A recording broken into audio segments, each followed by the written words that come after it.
Hi, welcome. Thank you for joining us for this first in a series of 5 short webinars on unfair dismissal, some other substantial reason. My name is Gary Smith. I'm one of the employment law partners at Knockhold Solicitors.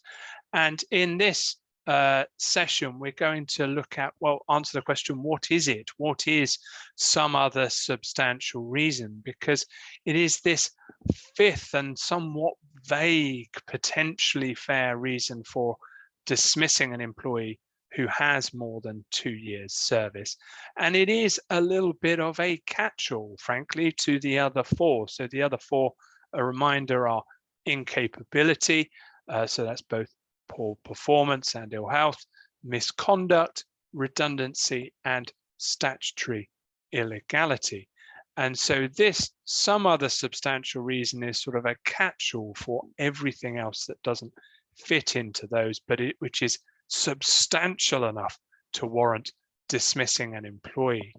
And there is often an overlap with potentially fair reasons for dismissal. So persistent poor performance can lead to a breakdown in trust in the employee, or serious misconduct can lead to breakdown in trust with the employee. And so you can often see both a misconduct or an incapability dismissal going hand in hand with some other substantial reason. So some examples of some other substantial reason dismissals, well, as we've said already, breakdown in the working relationship is often the key one. Third-party pressure to dismiss, so a major customer or client says we simply can't work with that individual again, let them go, or we're going to take our business elsewhere. Protecting the employer's interests, and we're going to do a session solely focusing on that, looking at things like client confidentiality and restricted covenants and getting those into contracts. Fire and rehire practices.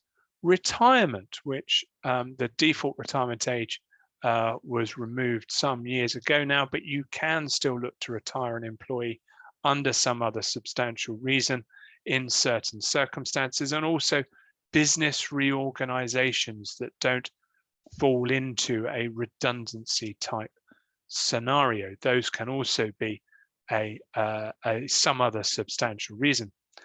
Now, it's important to note in any some other substantial reason dismissal that the tribunals are very reluctant to go down this route if it's seen as a sort of back door to an otherwise unfair dismissal. Now, the reason that is relied upon must justify the employee losing their job. It has to be substantial, and tribunals will look with a real critical eye as to whether an employer is simply trying to avoid treating, going through an alternative process when considering an SOSR dismissal.